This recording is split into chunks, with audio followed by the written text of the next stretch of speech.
Hello and welcome to Growing Tech Fast, the condensed podcast in which we discuss growing tech startups with those who have grown them. So today I'm delighted to be joined by Anita Brearton, founder and CMO of CabinetM. CabinetM is a sophisticated martech management platform. Previous to this, Anita has led marketing teams from company inception to IPO and acquisition, has run the Boston chapter of investment firm Golden Seeds, and if all that wasn't enough, is the author of Attack Your Stack, a guide to managing your martech stack. Anita, thanks so much for joining us today, and welcome to the pod. Thanks, I'm happy to be here. Great. Well, I feel like we've got quite a lot to get through, so I'm going to get stuck in, and yeah, really looking forward to it. So let's start at the start.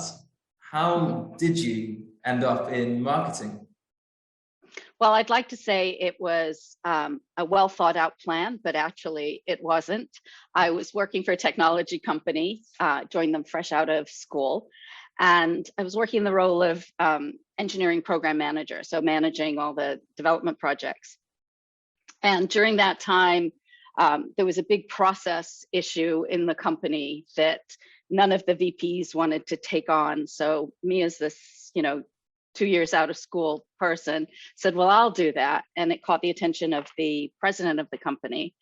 And after a while, so that all went really well. And after a while, he and I were chatting and he said, well, what do you want to do next? And I said, oh, I'm bored. So I'm thinking I'd like to do marketing.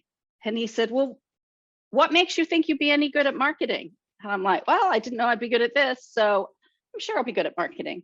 And then a few weeks later, I got called to his office and he said, okay, now you're in marketing. And I said, all right, when do I make the move? And he said, it's happening as we speak. Your desk is being moved. So take 3 weeks, figure out what you're going to do, and then come back to me. And that's how it all started. Wow. So sounds like maybe a bit of destiny involved there, and a little cockiness on my part, I have to say. No, that's good. Some self-confidence, not cockiness. Yeah. Okay, cool. So moving on, in the last 5 or 10 years, I guess, what are some of the key changes that you've seen in the martech sort of landscape? Yeah, so if we look at marketing in general, I mean, the complexity of marketing has grown exponentially over the last 5 to 10 years.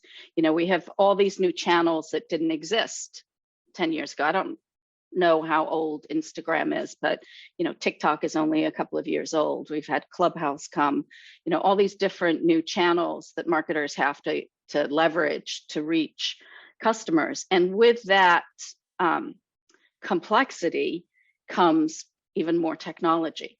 Because one of the things that happens I think it's uniquely a thing that happens in marketing is all this stuff is additive, right? We're not swapping stuff out. We didn't stop doing direct mail when we brought in email. We didn't stop doing email when we brought in social. So the job of the marketer is getting bigger and bigger and bigger and more complex. And then now everything that marketing does is enabled by technology. So the complexity of the technology underneath all of this is grown exponentially. And the martech stack, when we talk about the martech stack, we're talking about companies using anywhere from 50 to 250 pieces of technology at any one time to support all of their marketing objectives. So I would say more than anything, complexity has just grown exponentially in every direction. Yeah, an interesting point there that you said about we don't swap anything out. So usually, I guess when things change in the world, then something gets replaced. Whereas here, we're just adding all the time. We just keep adding, and if you think about it too, there's a person-oriented aspect to this, right? So you're a recruiter, so I'm sure you remember the times when we used to have a job description for a digital marketer. That was a common job description 5 years ago. Now, what would that mean? Is that somebody that knows email? Is it somebody that knows marketing automation? Is it somebody that knows analytics? Because there isn't that superstar that knows everything. So that is a title that really has now essentially been retired. Yeah, really good point. Yeah, and I can absolutely relate to that. Cool. Okay, so going on from that, where do we see things going, sort of, looking ahead to this year, 2022, and possibly beyond as well? So I think there's a couple of things in the near term. One of the things that we've seen start to happen over the last, I would say, 12 months, and we see bleeding into this year and beyond, is more of a focus on looking at the entire technology stack as a whole, right? Because if you think about a technology stack, and really in many ways that's a misnomer, because then you just visualize products just stacked on top of one another like building blocks. But really, it's more like a jigsaw puzzle, right? It should be called the martech jigsaw puzzle because everything has to connect and data has to flow between. So companies are now really starting to look at, okay, holistically, not just the individual piece parts, but how is this stack performing? And so there is, which is good for our company, more focus on technology management. But I think the bigger trend here is with all of the data privacy regulations and, cookies will eventually go away, and the restrictions that Apple is putting on applications so companies can't get the first party data from them. Companies are going to have to work that much harder to acquire their first party data. And then they're going to have to really work to engage their target audience in a way that they keep them and, they're not automatically unsubscribed. So I think the job of the marketer gets harder.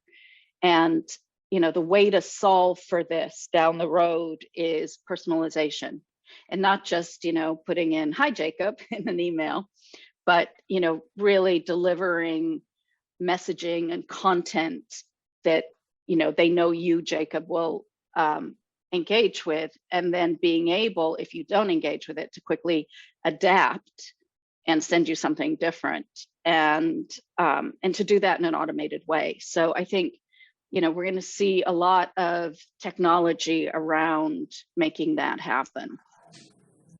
Yeah. Okay. No, fascinating. Well, that makes sense from you speaking about all the options the marketers have, all the technology available, but how do we manage that? And yeah, the cookie privacy stuff is huge. I know from like our sides, there are companies that we work with that are working with solutions around, contextual targeting, whatever it may be. And that's something that our candidates, they like to see because they know it's a growth area, as you mentioned, and they want to be involved with something which is obviously the future, essentially. So yeah, some good points there. So tell me about CabinetM. How does that fit into all of the stuff we've mentioned so far? Yeah, so when we started CabinetM, we thought we were building a marketplace because we'd identified that it was hard for marketers to find the products that they need, and it was hard for these new startups to find customers. So we thought we would create a marketplace to kind of promote that interaction. But as we talked to lots and lots and lots of CMOs and marketing ops professionals and agencies, what we realized is that though that was a problem, a big problem, the bigger problem was in managing all the technology they already had. And what was fascinating as we talked to companies, so when we set out, we thought, okay, well, we're going to build a platform then so that makes it easy for companies to manage all this technology. And then we thought, well, okay, so the logical target audience is going to be kind of medium-sized growth companies. It turns out, don't ever make assumptions. It turns out our real target market was the very large companies, the billion-dollar companies. I mean, you would be astounded, as we were at the time. These companies have no idea what technology is being used across the organization. So as the marketing technology landscape exploded, and there's now 15,000 plus products, people were buying them all over the company. And because a lot of them are SaaS and low cost, people were just swiping their personal credit cards. And so you just had this complete mishmash of technology, people buying the same technology over and over again, costs out of control. So, and that was really prevalent.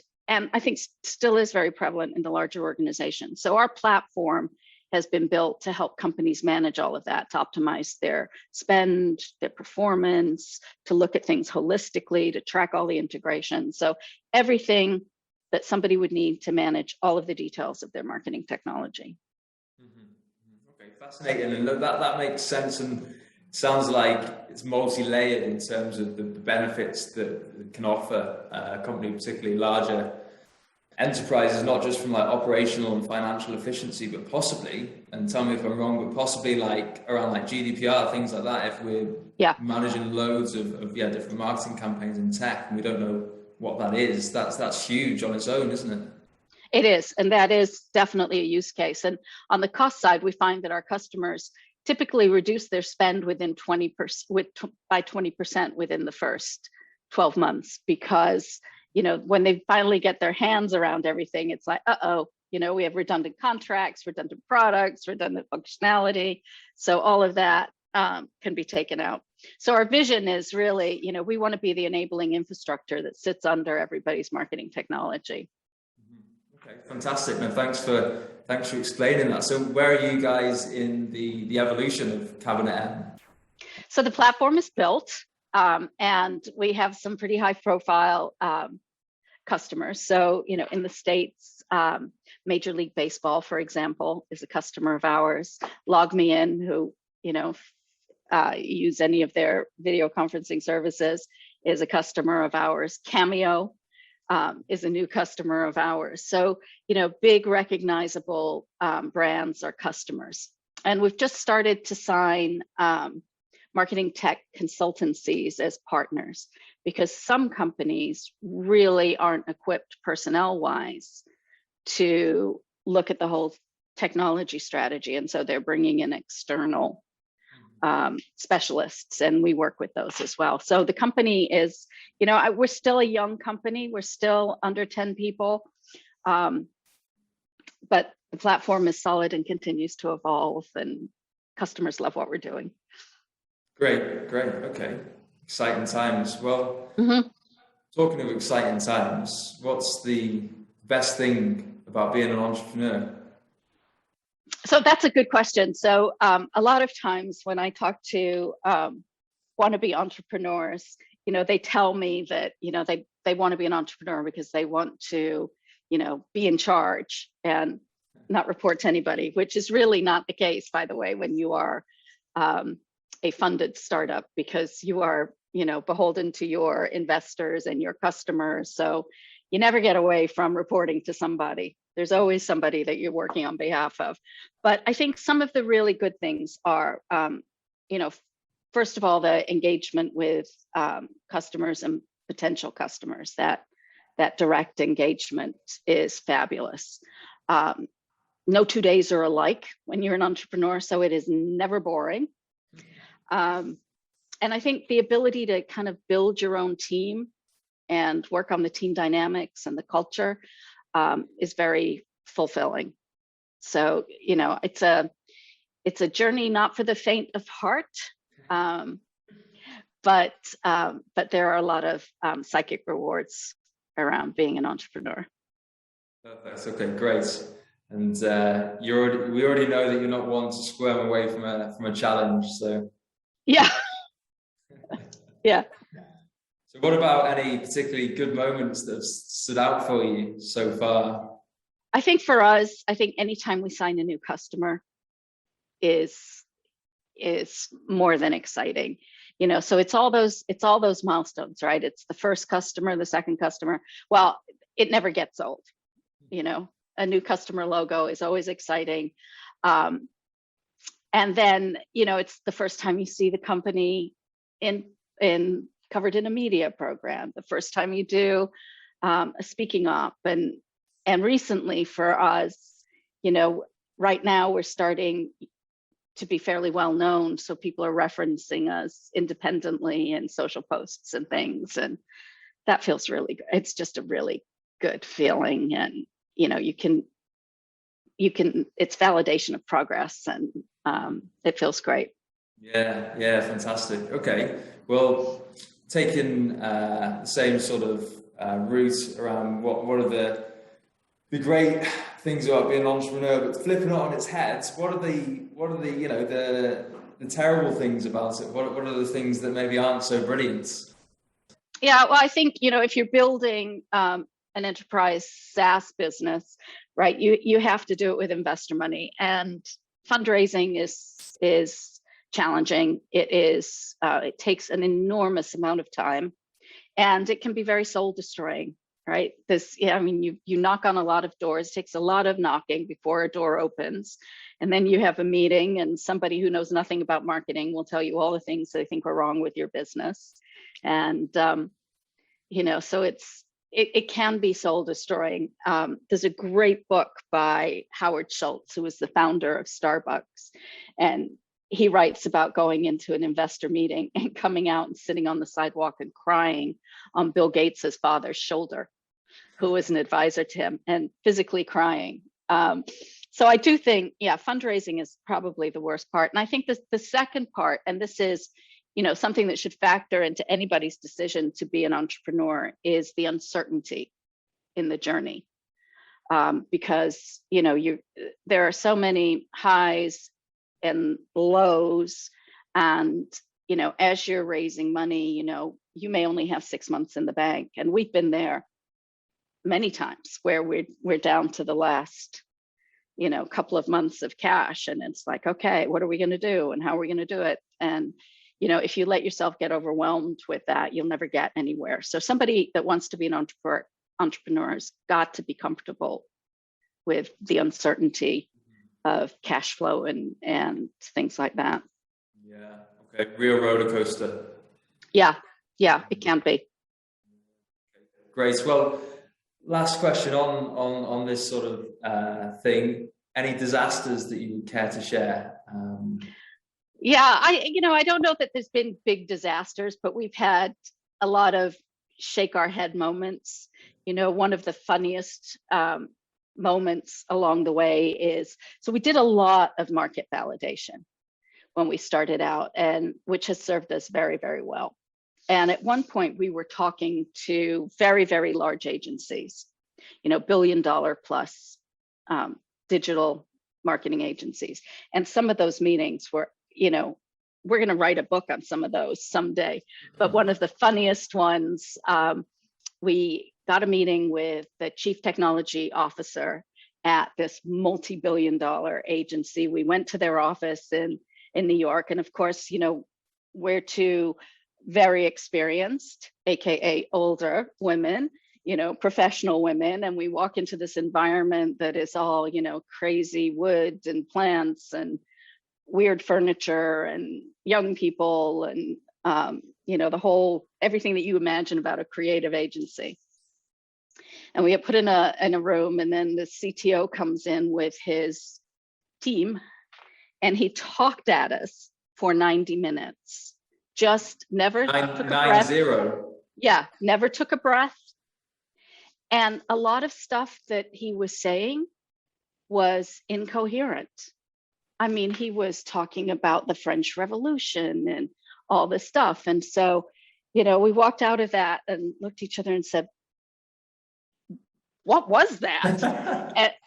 and then we got back to our office, and we were talking with our CTO, who had come from the agency environment, and he just laughed and laughed, and he said, ladies, that's cocaine talking.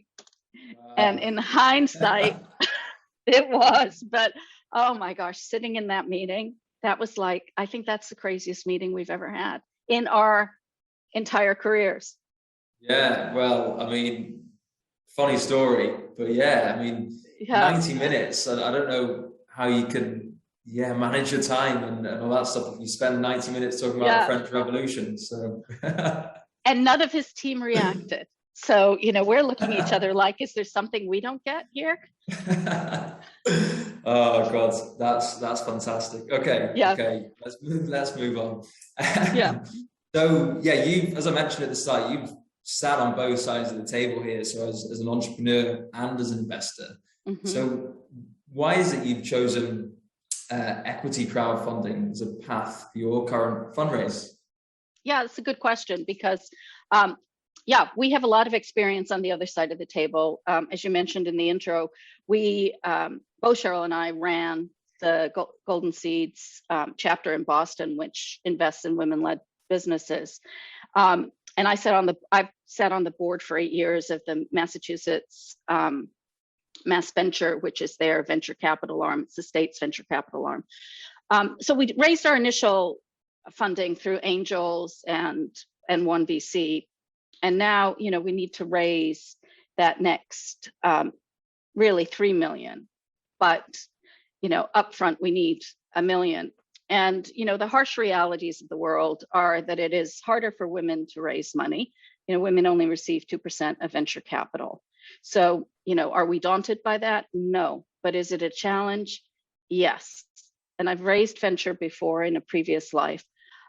So what it means is, if it's a full-time job for the average entrepreneur, it's more than a full-time job for a woman, because we just have to knock on that many more doors. So we sat back and said, okay, look, there's really, everybody is mission critical. We cannot take one of us and dedicate ourselves to doing that full time. So what we decided was, we'd heard from other colleagues that equity crowdfunding was an efficient way to raise money. So we decided, let's raise the 1 million using equity crowdfunding, and then that will give us the breathing room to hire some people so that we can devote the time to raising the next round from venture. And so it's been a really, really interesting experience. And so we're on WeFunder, and our campaign is wefunder.com/CabinetM. So if anybody's interested, they can go and look at it. It's really an interesting experience because you can take in capital as little as $100. And, initially we were like, oh, should we put that as the minimum? Because then won't everybody put in $100? But what we've learned is, if you're somebody who's going to put in $100, you're going to put in $100. If you're somebody who's going to put in $5,000, you're going to put in $5,000. So, so it really has been efficient. It still needs a lot of nurturing and communication and, exposure. But it has allowed us to continue serving our customers and our prospects as we raise capital. So we're just over the 250 mark. And so we'll keep it going for a while longer, but yeah, I think it's a good way to raise capital. And I think it could be an extremely good way for women in particular to raise early capital. Okay, brilliant. Well, thanks for that explanation. And you touched on a few bits there. I think we're going to go into some of that now.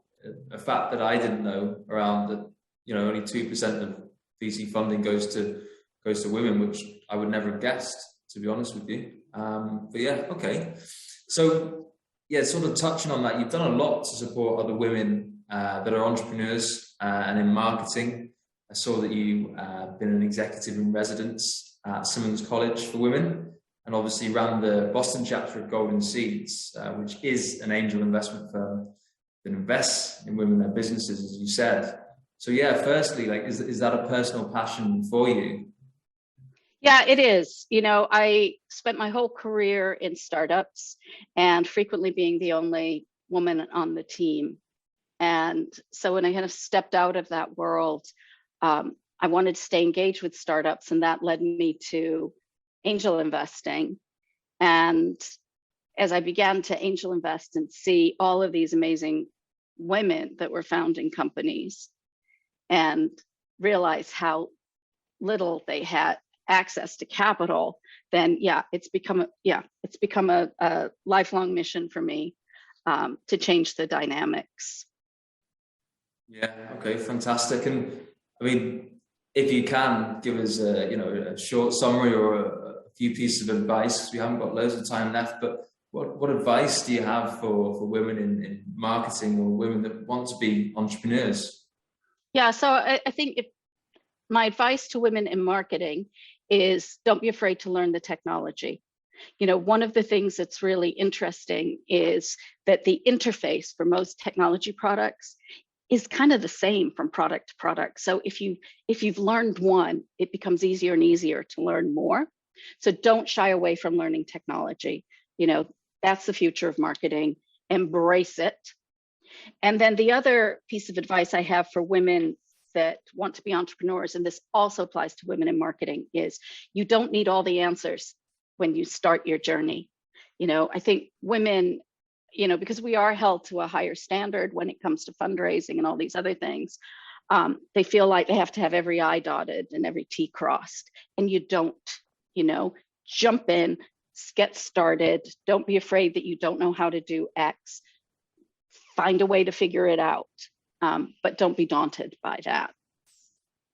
Yeah. Okay. Fantastic. And it's well, actually such a serious topic and something that we're aware of in general, even those who aren't related to the tech worlds around equality. It's something we talk about all the time, but maybe actually within tech and leadership of businesses and founders, that's something that we don't know. I mean, I'm in the industry through my line of work, and it's something I didn't know.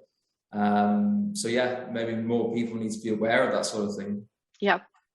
Great. Okay. Well, I think that's all we've got time for today, Anita. But thank you very, very much for joining us. It's been a pleasure. Yeah. Same here. Fun to do. Great. Yes. Take care now. All right. Thanks very much. Of course. I think we did well for time. Yeah. 25 minutes-ish. Yeah. And your Great. folks may be able to cut some time out of that. Yeah, I think so. But no, thanks so much. That was really good. It's only the second pod that I've recorded here, and it's definitely the better one. That's good. So no, that's great. Can I check? Did I pronounce your surname correctly at the start? Brearton. You were close enough. Yeah, close enough. But I actually made a mental note to check with you, and then I didn't. But yeah, good. I can record it. No. Yeah, I was going to say I can record that piece again, and I can just put that in. No, close enough. My French skills. Yeah, no, it was all good. Yeah, that was fun. That was fun. Oh yeah, no, I enjoyed it. Brilliant. Well, listen, thanks again. And I don't know how long it takes these guys to process it. Probably about a week, I'd imagine. But do you want me? Shall I get this over to you before we put it out there? Do you want? No, just put it out there and just make sure I have a link so that we can socialize it as well. You will. And we'll obviously you'll be tagged on our LinkedIn post, and CabinetM will be tagged as well. Okay, fantastic. All that stuff. Cool. Good stuff. Well, listen, let's keep in touch. If we can do anything to help with you guys going forward, obviously just you know where we are. Even if it's just like, what sort of person do we need? I think you knew last time we spoke, and maybe you can find that sort of person yourself, and insights on salaries and things like that. Like honestly, just give me a shout, and I'll be happy to help. Yeah, I will. I mean, eventually we're gonna have the capital to hire salespeople, and then I will be back knocking on your door. Cool. All right. Well, listen, let you get on with your day, and all the best to your son. Okay, thank you. I'm sure he's learned from his maybe mistakes there. Let's hope so. All right. Have a good day, Jacob. Cheers, okay. Bye.